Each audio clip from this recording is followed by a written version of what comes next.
This next challenge is entitled Logical Calculator. Your task is to calculate logical value of a Boolean array. Test arrays are one-dimensional and their size is in the range 1 to 50. So we shouldn't be getting empty arrays and they shouldn't have any more than 50 elements. That shouldn't factor in, but okay, great. We have, they've provided links referring to the logical operations. If you're not familiar with those, with the capital letters like this, they remind me of logic gates. If you've seen those shapes with the two inputs and you get a predefined output. In short, if you are new to these, by all means click on these links and read briefly about them. They're going to factor regularly into your programming career. But in short, AND is a requirement that all inputs are true. I should say these are for Boolean logic, so we kind of have that on-off, true-false thing going on again. So for AND, all inputs have to be true, and then it outputs true. If any one input is false, then the output goes false. Or on the other hand, if any one of the inputs is true, then the output of the gate is true. And then XOR is similar to OR, but it's got a tighter restriction. Imagine the case of two inputs in particular. It requires that they both be different. So true and false would output true, or false and true would output true, but you couldn't have true and true. That would actually output false, whereas with an OR gate, if you had two trues, that would be true. So you can think of OR like either or both, and XOR being strictly either, that they have to be different. You should begin at the first value and repeatedly apply the logical operation across the remaining elements in the array sequentially. So look at this test area. Notice they have this array of 4 Boolean values. And so they say to start at the beginning with the first value true and repeatedly apply the operation with the next element. So true and true in terms of an AND operation is true. So those, imagine those combine into one true. Then grab the next input is true. True and true again is true. Imagine all three of these now condense to a single true, and you're comparing that with false, and that will go false. True and false is false. Remember that AND required everything to be true. So that's kind of how these are meant to execute. That'll help you implement the logic. So they give you a couple examples here, true, true, false with the operator AND. We can just say straight up, look, there's a false here. We already know this is false, okay? But they will step you through it, how your logic should work. Take the first two, true and true is true. Go to the second one, true and false is false. But we're going to simplify this, so we don't necessarily have to do all this. We can take a shortcut. But you can do it this way, that's fine. Second example, we have an OR operator. I already know it's going to short circuit to true because I found a true. But yeah, look at this though. They're saying true or true is true, and then they're going to do another comparison when it doesn't matter. You could have 50 more falses or 49 falses, and you're still going to get true. You know, what a waste of time continuing to process after you've already encountered a true. So think about that when you're working. You know, if you can make something more efficient, we call that short circuiting, where once you hit that true, just stop. You already have your result. A third example with XOR, they're doing true and true, which goes to false. Compare that to false. False and false makes false, so your final output's false.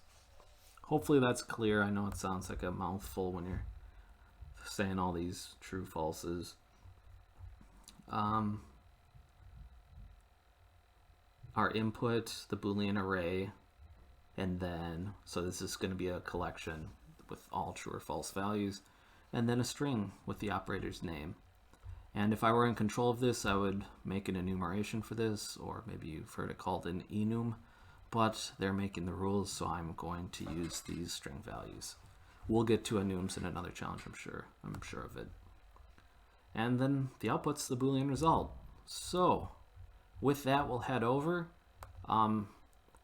This one can be a little involved depending on how you go about it, but please pause and try to think about it first and make an honest attempt, and then resume when you're ready. So to start, I'm going to take 3 different approaches, one for each operator type.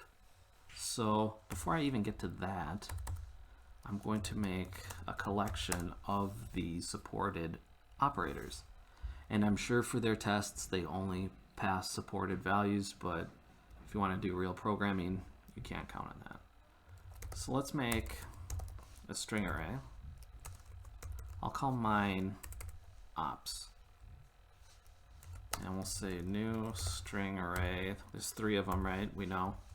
And I'm going to initialize it with the values that they have. They had and, or, and XOR. Okay, so now I can do a check on that, and if it's not contained, I would just do something appropriate, throw an error, return false, or whatever's appropriate for your application. So in general, we could make, it would be good to make a method that validates the input. So in this case, I'll call it void. We'll just call it validate the input. I'm gonna go static again. This has nothing to do with creating instances of the kata class. So static void validate input takes a bool array and a string op, short for operation. Okay. And for that, we can check if, we can do a couple things. We can check if the operator is supported, and you could ensure that the array is sized like they guaranteed to be. So you can imagine doing something like, if we'll make another helper method that will check if the operator is supported. You can imagine it would go something like is supported. You kind of want to ask these so they read like questions, if not is supported. That's pretty quick to understand, right? And then we'll make it take, it'll take a string op, but I'll make another method for this to achieve it. And if it's not supported, then we could raise some kind of alarm. In this case, I'll just write an error message. Console write line, and we'll say op not supported. Put op in there. And of course we actually have to have this method static. Notice it returns a Boolean. I said if not, so it's either true or false. The operation is either supported or it's not. Is supported. It's going to take a string op. And this is pretty simple. We're just, because we have this collection called ops, we just see if it's contained in there. So return ops contains op. And that should do it. You'll notice that I used a common method of putting a prefix in front of my member variables, private ones. And that's just in case you were in a large method, it's helpful to know right away that this is a member variable and it's not something that's just created locally that's thrown away. Some people hate that format and they don't use it anymore. Some people like it, but that's what I'm doing there if you were curious. But yeah, we have this link method contains, which will just go through all the ops and make sure it finds a match with whatever was passed in. So we got this nice handy thing, if not is supported op, we're going to write out to the console, op not supported. You would additionally probably throw an error at that point, or an exception as they're called. And then let's just check that if array.length is less than 1, or, and look at that, that's another, we're talking about or in this challenge, it's like OR. These double lines here are the OR operator. So if either of these conditions is true, we'll execute the code that follows. And I think they said between 1 and 50, that'd be considered invalid input. And we'll say console right line.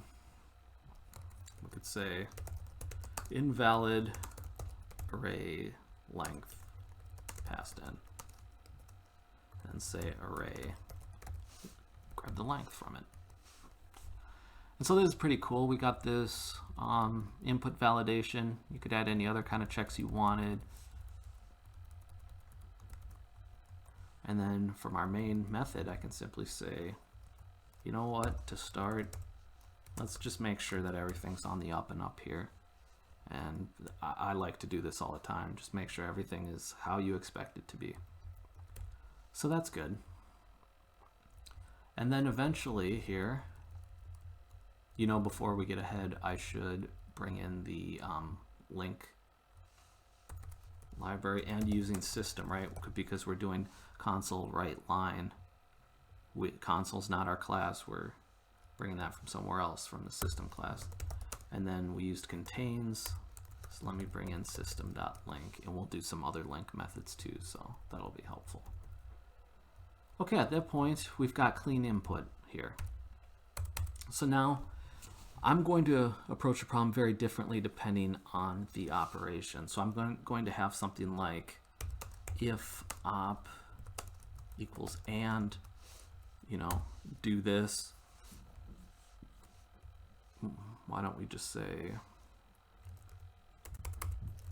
return get and result, right? And then we'll pass a Boolean array, you know, something like, I'm going to make this method. So at this point, I'm just passing the array itself, but I'll show you what I mean. We're going to have something like this, where it's if op equals and, we'll make a method for processing an and operation, and we'll follow suit for the others. So you can imagine if or, get an or result from the array. And then since we validated our input, we know that the only other case left is Xor.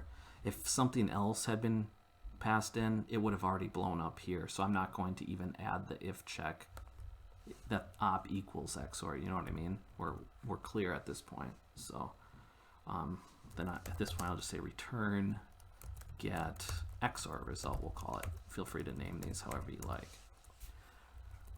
But then naturally, we have to make these methods, implement those. So let's go ahead and do that. We'll start with and or. They're the most straightforward. The Xor one's a little more involved. We can do something really simple with and or. Again, if you're struggling or just not fully there on for loops, roll your own. Just make a for loop. Go over each element and maintain a current status, true or false, and then apply the next Boolean that you get as appropriate, and keep practicing those for loops till you have them down. But we'll take a shortcut here, private static. We need to return what? A bool result, right? Get and result. So I kind of hinted at this. We'll have to pass that Boolean array of values in. We don't need to pass the operator because this is specifically for the and result. So we just, it's implied that we're using and here. So you can do this in a one-liner. I'm going to make it a little more wordy than it needs to be, just so we can kind of have print statements and watch this thing execute. Because this is a little weird, going through an array of Boolean values and applying one at a time. So it'll be nice to watch it execute, get an idea. So for that, for our get and result, I'm going to make, we'll say all true. Because if you remember when I was talking about and, if every input is true, then the output's true. If you have even one false, then the whole output's false.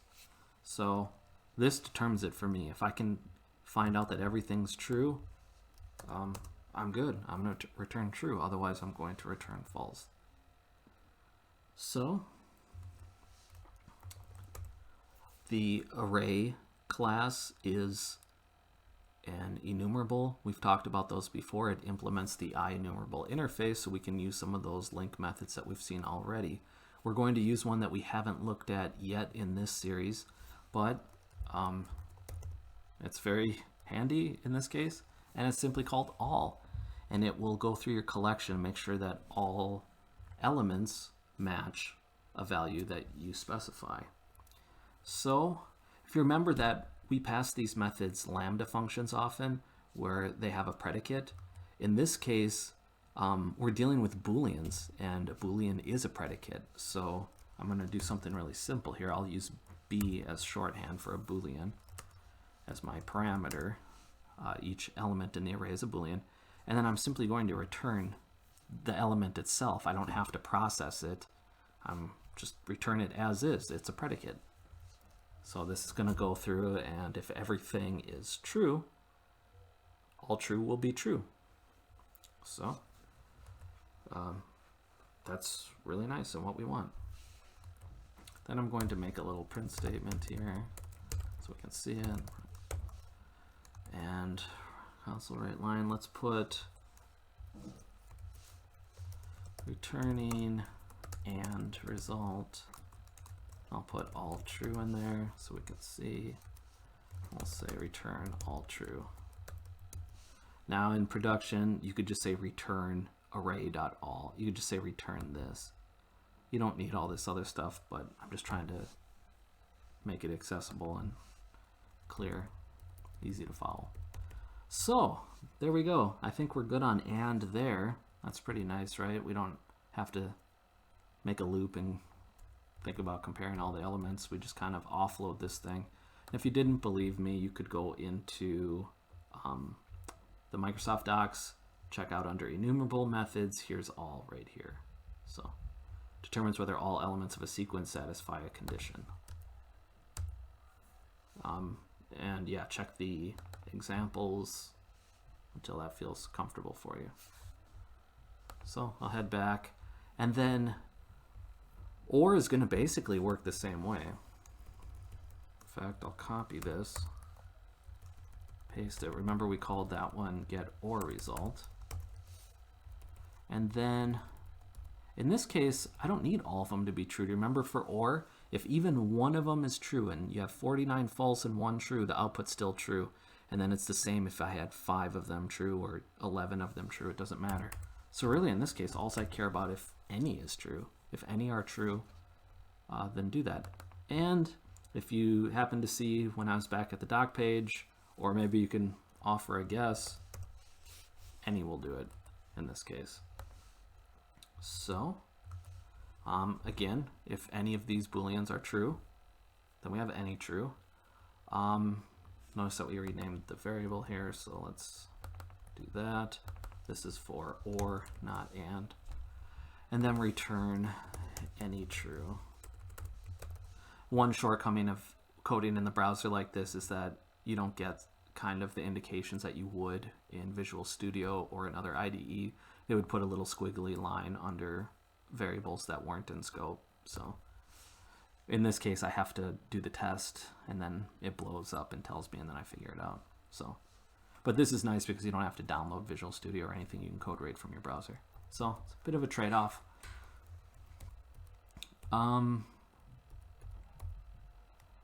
Let's see. So yeah, that's get OR. I'm comfortable with that. We'll let that fly for get OR. We'll move on to this get XOR, which will be trickier. I don't have a nifty little all or any method to sort of combine these one at a time. So I'm going to do something different. Still going to use a link method, multiple.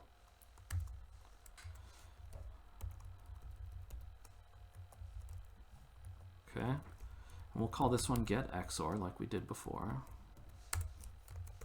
Get XOR result. Okay, but this one's going to be different. We're going to have to do something different here. We're going to take them one at a time, and we're going to do an XOR operation on them. And there exists an operator for that.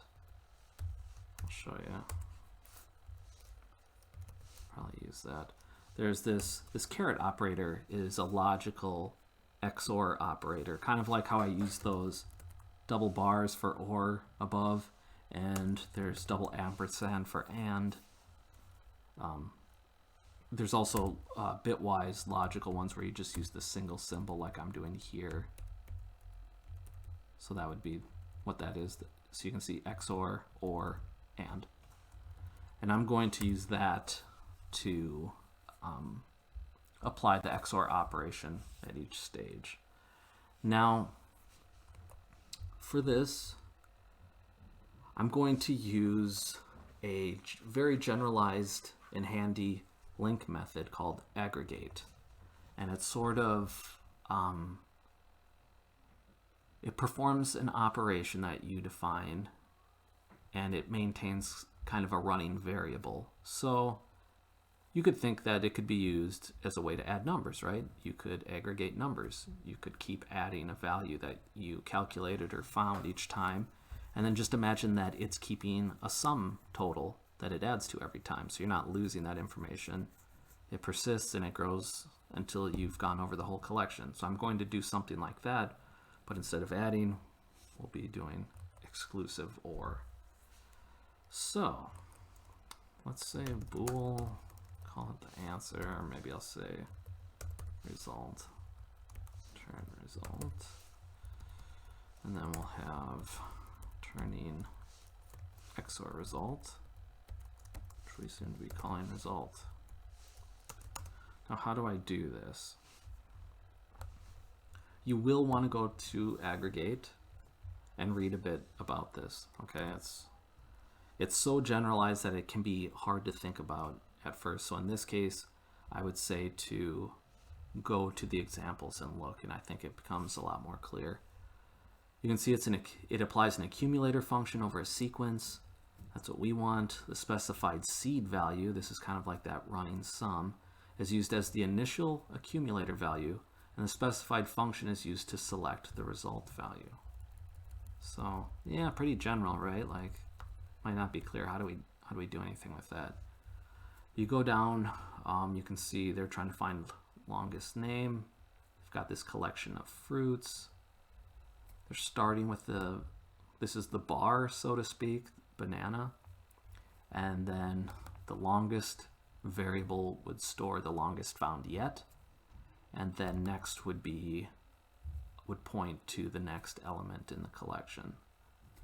So you can see that they're checking if the next fruit found, apple to start, if its length is greater than longest, which should be banana, then you would take the next fruit. So it would get changed to apple, or not apple because apple's shorter, but imagine when you get to passion fruit, for example, that very long one. So that's sort of how that works. It's taking two parameters, right? The accumulated value and the next value. And then you got your lambda arrow there, and then the body of your anonymous function. And then they've got another line here to convert the case to uppercase. So we're going to be doing something like this, but for our purposes. So for that, we will say array aggregate. And for this, for my starting value, I'm going to simply start with the first element in the array. And I don't know if we've talked about that in this series, but to index into an array, you use these square braces and then put the index value that you want. There's zero-based numbering, so that's why I'm using 0. This is going to take the first value. It would represent this in this first array, Boolean array here. So I'm going to start with that, and then we're going to XOR against each successive element where our accumulated values could possibly flip based on each iteration. So that's good. We got to set up our Xor calculation. So for that, let's make our parameters. I'll just call it answer. This is going to be that accumulated value that'll keep having the XOR applied, persisting the result. And then they called theirs next. We can say next bool, you know, it's just going to grab, or next is fine if you want to use that. And then those are the parameters that we need. And then we're going to use our lambda and we're going to write the body. I'm going to use a multi-line body, which is new, so that's cool. We'll do something there. We've always had short lambda functions that fit on one line, but again, it's like a method body. You know, these methods have more than one line. So our anonymous method could have more than one line too. And I'm going to define that with these curly braces, just like methods are. Their scopes are defined. So I'm doing that so I can write multi-line here. Let's write, I'm going to write a print statement so you can kind of see this executing too. And I'm going to indent these so you can tell it's part of the lambda. And for that, we'll say current answer. So this will tell you what it's at currently. Then we'll run the XOR condition. We'll say answer XOR equals next bool. It's going to grab the next one and do an XOR with it. If you're confused by this shorthand, this is just like plus equals you've probably seen, minus equals. It's a shorthand that means x equals x plus, you know, here I'll do it like this. X plus equals a. So you can imagine x equals x plus a is the same as saying x plus equals a. It's just saying take its current contents and add a to it. In our case, we're using XOR, so it's going to XOR. There's lots of these. There's times equals, there's divide equals, you know, or equals. So that's all that is. Hopefully you've seen that, but it's okay if not. And then I'm going to write another print statement so we can see that it got flipped possibly. Current answer after op. Something like that, right? Where we see it before, it's going to run the XOR, we can see it again. And then finally return answer. Yeah. So, then result should get loaded with our final answer. Okay. That's good. And there's one thing that there's one catch here where I'm going to, well, maybe we'll run it and see how that goes. I don't need this. Well, yeah, actually that'll print the final result. Let's do that. So this is going to show how the variable gets set within this while this aggregate function is running. And then yeah, this will show the final result once that's all complete that we're returning. Okay. 0.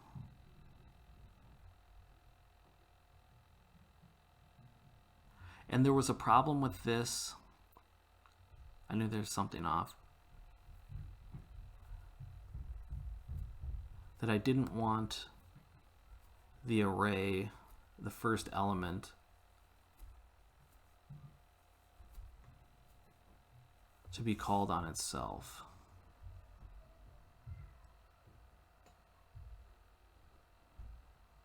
True, untrue is next true. So we don't need to, we're going to start with true and then run the XOR on that result, right? So instead of starting for instead of aggregating over the entire array, I'm actually going to start at the first value, where we already, by default, we're using array 0. We're going to say this is our answer, right? And then start here and run Xor on that, you know, and combine it with that value. And that should give us the result we want. So for that, we have some a special way to get a subset of an array. We don't want the whole array, right? We want basically the whole array with the first element removed. So for that, I saw this nice way. You can see there's a skip and take. Skip allows you to specify an offset off the front. Since we just want to ignore the first value, I'll make that offset 1. And then I'll take the rest of the length of the array, which would be the total length minus 1, the first element that we're not using. So let's say skip 1, and I'm going to say take the length of the array, but I got to go minus 1, right? Because we skipped ahead by the first element. If we didn't do that, we'd run outside the bounds of the array by 1, and that would be very bad. We don't have that number of elements after the first element. So hopefully that makes sense. And then my accumulation is just going to start with this value. That's sort of how they described it to us.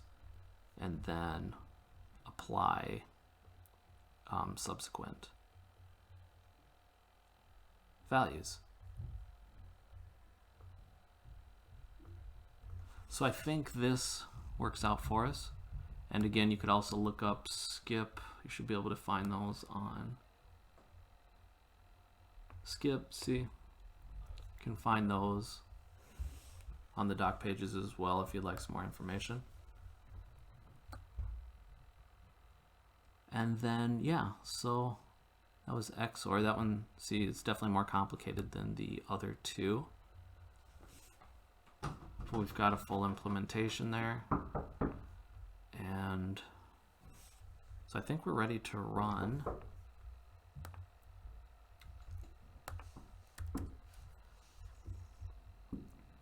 Show input. I might add one more line that will show us. Okay, thank you. I'll be up. I'm going to add one more little helper function here that's going to print whatever input we receive, and that may help us check out the results. So let's do that. I'll call it,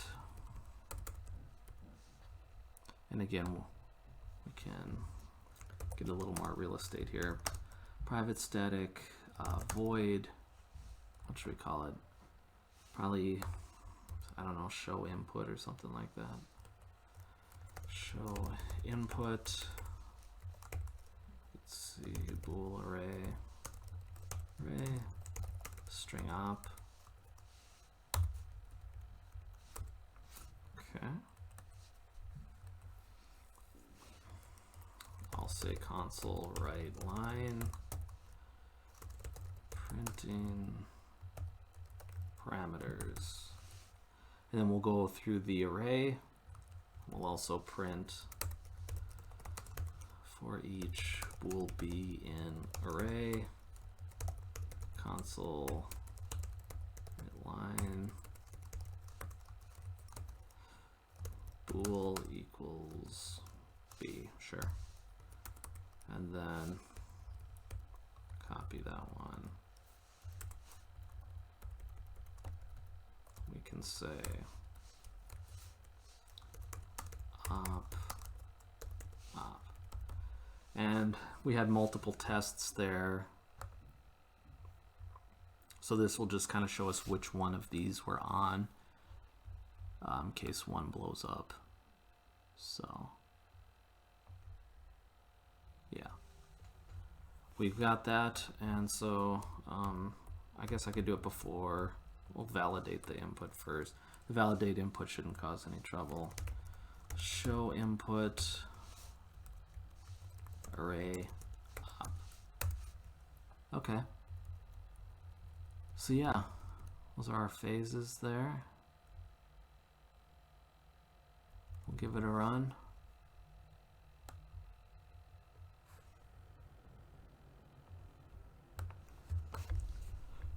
Let's see what we got here. Error on line 51. Probably missed a semicolon, it looks like.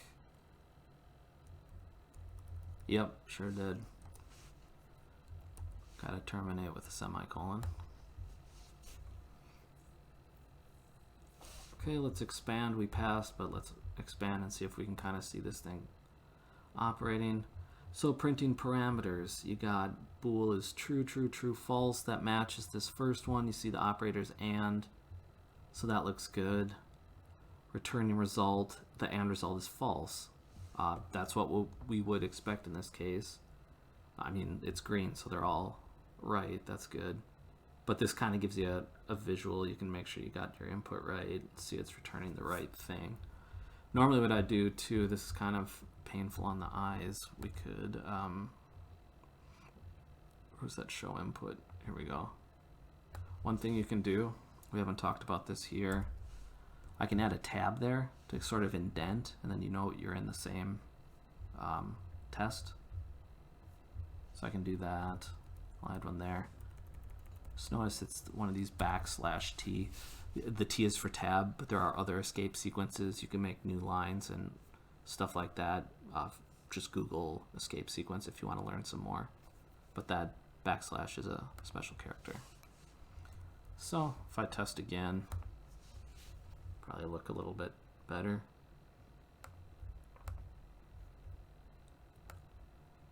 Okay, yeah, so these are indented. It's kind of easy to see where each problem begins and ends. Here's one of the XOR ones. You could see, you know, it started with true. It processed the operation and then it turned false. What was our first XOR? It was this one. So okay, we put the initial value, the seed, if you will. Array 0 was true. Current answer was, yeah, would have been true to start. And then if you take true and XOR it with true, that would go false, right? Because the input's the same. They need to be different. They need to be flip-flopped to get a true result. So then it would have stored in answer that value of false. It would have gone to the next true value, and then look at current answer after op is true now because we had false. So false and true equals true in an XOR. Current answer is true. And then finally, current answer is true. Current answer after op is also true because we had a false at the end. Remember, we carried the true all the way up to here. True and false is true in XOR land. So we've ended with a true. That's good. So yeah, this wouldn't have worked out the way I originally wrote it. You can see this. If you want to see this in action, just take that part out and then run this.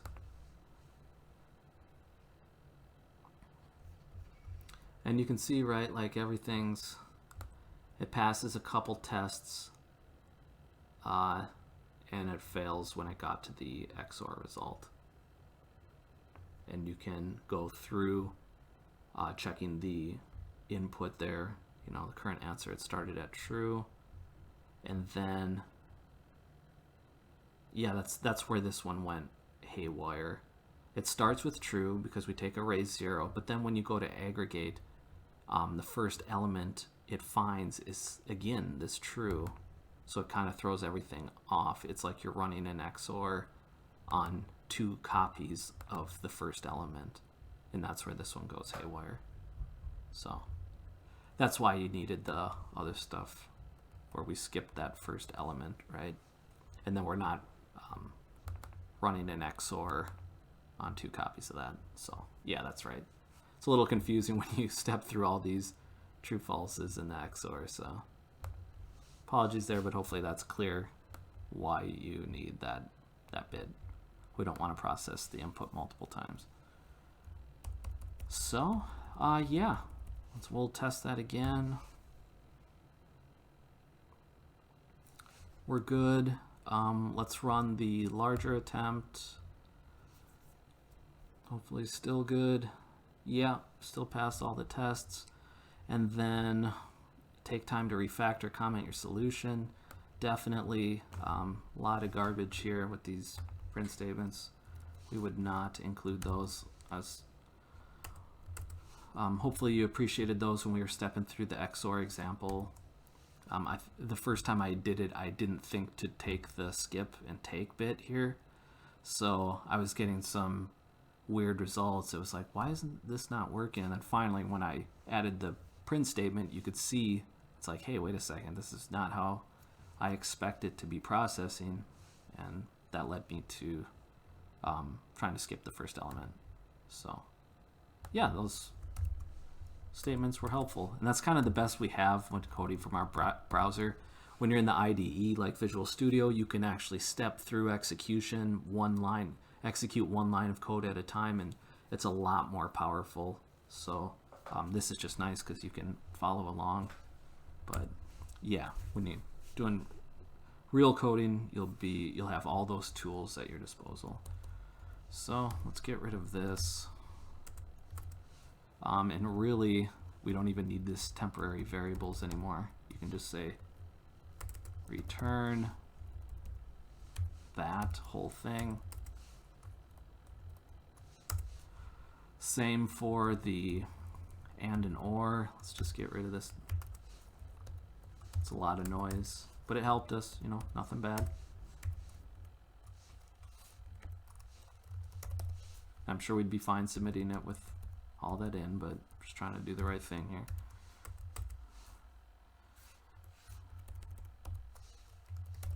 Turn that. Okay. I will leave the validate input bit in, but I will remove the show parameters thing. That was meant to help us see what we were on. So this show input. And that's kind of nice about breaking these bits of logic out into their own methods, is that it's easy, right? When I'm done testing, I can just remove this, right? It's not mixed in with the lines of the method. I can just, if I want to comment it out, I think I might use it soon. Maybe I'll comment for now, but I'm not going to be, so I'm just going to get rid of it, get rid of the method. It's already compartmentalized, you know what I mean? Easy to discard. Not trying to pick it out of anything. And then if you wanted to get really whittle this down, this doesn't bug me too much. What do you got, like 9 lines of code in a function? That's not bad. The general rule is you shouldn't have to scroll to read a function. This all fits in the window. And keep in mind, this is a really small window here. When you're working in the IDE, you'll have bigger space, but really, I mean, 9 lines, that's, you don't want to go a lot beyond that in a method. So, but you could encapsulate all of this into another method too, right? You could just say, call it process input, you know, and I often do stuff like that. Say private static bool, and I could do what a meaningful name. I guess I'll just call it process input for lack of a better word. But you know, you take the time to name it something nice. Bool array string op. And then I essentially can just take this bit,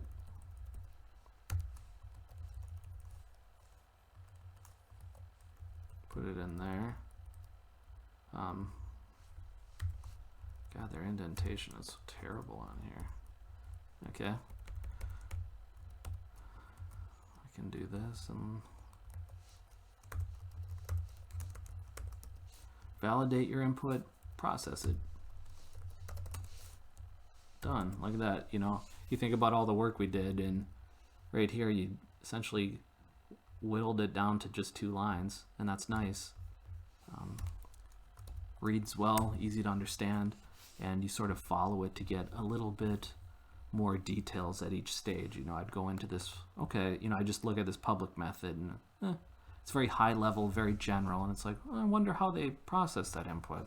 And then I go to this function and I can sort of get that information in bits at a time, you know, like think of layers, you know, where it progressively gets down to lower level work.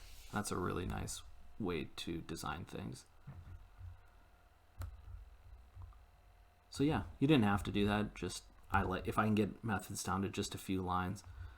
The beautiful thing is if there's only a few lines of code there, it's a lot less that you have to understand. It's easier to work with. You know what I mean? When you have these 100-line methods, and I'm not even kidding, you'll see them, many 100-line methods, you're sort of doing these mental gymnastics trying to think about some variable you saw when you were at the top, and you have to scroll up to look for it again and remember what exactly it represented, and it's an absolute nightmare. So don't be that guy, don't be that girl. Take the time to just make really small methods that are really easy to understand. I mean, how much I'm not trying to challenge people, because someone could make something very complex in a few lines. I'm aware of that, but in practice, you know, how complicated can it be if you're just dealing with a handful of lines at any point, you know? So do yourself that favor and write software that way. Yeah, so this is looking pretty good. I'll fire this one off. They're going to make us attempt it again because we changed. I got to make sure we didn't change anything for the worse. That's good. I'll send it off.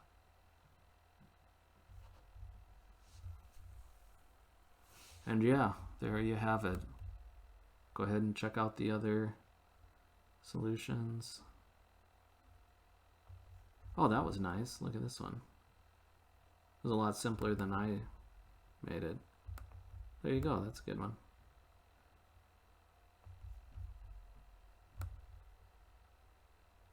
Aggregate, yeah, a lot of those. Logical func.